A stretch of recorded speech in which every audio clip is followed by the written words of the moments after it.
Since 1990, U.S. taxpayers have spent over $30 billion on professional sports stadiums.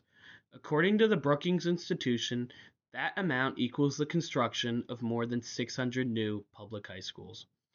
That number alone shows the scale of public priorities being redirected into private entertainment ventures. Yet, despite decades and decades of evidence showing minimal returns, cities across America still sign deals that commit hundreds of millions and, in some cases, billions of taxpayer dollars to build new venues for extremely wealthy team owners.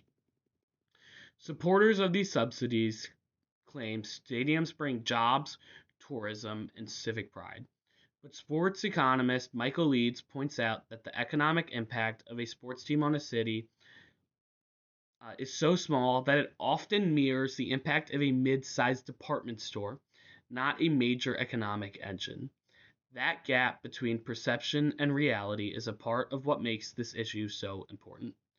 Today, I argue that public subsidies for professional sports stadiums misuse taxpayer money and rarely provide legitimate economic returns. Cities should require team owners to fund most construction costs and demonstrate clear public benefit before receiving any taxpayer dollars. This presentation will outline the root causes behind the stadium subsidy crisis, explain who is truly affected, assess the ongoing harms, and present a policy plan that promotes fairness, accountability, and community centered investment. The first major root cause is the strategic use of relocation threats. Teams often intimidate cities by claiming they will move elsewhere if they don't receive a new publicly funded stadium. According to The Atlantic, these relocation threats, whether real or exaggerated, are one of the owner's most powerful bargaining tools. This fear based pressure pushes city officials into rush deals even when the math doesn't justify them. The second root cause is widespread economic misunderstanding. Many people still believe stadiums create broad economic growth, but research proves otherwise. A study in the Journal of Economic Perspectives found that most jobs created by stadium projects are temporary construction jobs, and long term employment impacts are minimal or non existent. The few permanent jobs that do exist are often low wage and part time. The third root cause is cultural identity. Sociologist Daniel Wan emphasizes that Americans deeply connect sports teams to local pride and community identity. This psychological attachment makes cities more willing to make emotional decisions rather than financially responsible ones. Stadiums become symbols, not investments, and that complicates rational policy making. These three forces, psychological pressure, economic misunderstanding, and emotional attachment, combine to create a system where stadium subsidies feel justified even when evidence shows otherwise. Taxpayers are the primary funders of stadium subsidies, even when they don't receive the promised benefits. The Harvard Kennedy School notes that every public dollar directed toward stadium construction is a dollar diverted from education, public transit, housing, and emergency services. When taxpayers shoulder long term debt for projects that don't pay off, the entire community suffers. On the other hand, team owners gain significantly. New stadiums increase franchise values, luxury seating revenue, sponsorship deals, and naming rights income. Owners receive these benefits regardless of how much the public invests or whether promised economic returns materialize. Local officials often feel they must invest in stadiums to prevent teams from relocating, but the decision is rarely economically driven. It's driven by political pressure and fear of backlash. Elected leaders worry they will be remembered as the ones who lost the team, even if keeping the team means agreeing to a financially harmful deal. Local businesses may benefit from increased game day foot traffic, but multiple studies show that the economic boost is limited, inconsistent, and often concentrated in a few blocks near the stadium.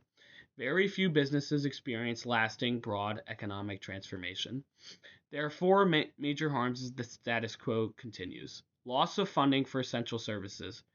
Billions in taxpayer dollars are redirected away from the schools, infrastructure, and community programs. These are lost opportunities that affect generations. Lack of transparency and public input. Stadium negotiations are rarely public.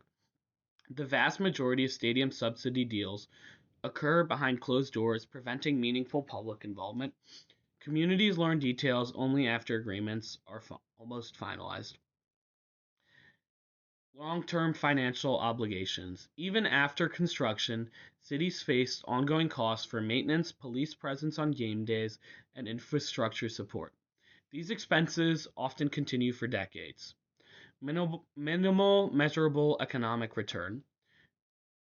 There are reports that the team owners capture most financial gains from stadium deals while taxpayers receive very little.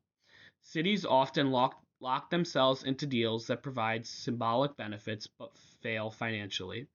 These harms show that stadium subsidies not only misallocate money but also weaken trust in local government. To address these problems, I propose a policy shift that requires um, a policy that shifts financial responsibility towards team owners while increasing transparency and community um, benefit.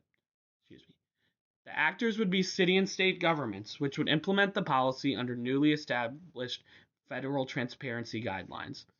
The mandates would be to require team owners to fund 75 to 80% of stadium construction costs.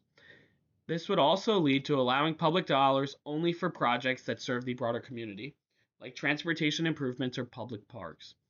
It could also require community benefit agreements for any project receiving public funding. The Urban Institute finds that well designed community benefit agreements significantly improve local hiring, youth program, and equitable access to facilities.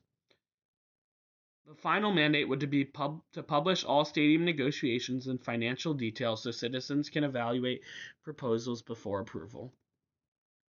Money would be saved from reducing public subsidy obligations and could be redirected toward education, infrastructure, and community development programs. These mandates could go into effect beginning next fiscal year and apply to all new stadium proposals or major renovation requests. State economic development offices will conduct annual transparency audits, publicly releasing compliance reports to ensure accountability. This plan addresses the harms identified earlier. Financial protection, requiring owners to fund most of the cost, prevents cities from taking on unnecessary debt. Community driven investment, mandatory Mandatory community benefit agreements ensure that residents, not just owners, receive tangible benefits. Transparency. Public available audits and open negotiations rebuild trust and prevent backroom deals. These measures ensure that if public dollars are spent, residents know exactly what they are receiving in return. A common argument against limiting stadium subsidies: if cities don't pay, teams will leave. But economist Andrew Zimbalist explains that relocations are extremely rare and most franchises remain profitable, even without major public funding. The fear is bigger than the reality. Cities shouldn't negotiate from fear. They should negotiate from strength, with transparency and public accountability. Public subsidies for stadiums drain resources from essential priorities, disproportionately benefit billionaires, and rarely deliver promised economic returns. By requiring owners to cover most construction costs and enforcing meaningful transparency and community benefit, cities can make smarter, fair investments. At the end of the day, cities should invest in their people, not billionaire owners. Stadium deals should be built on public benefit, not public sacrifice. Thank you.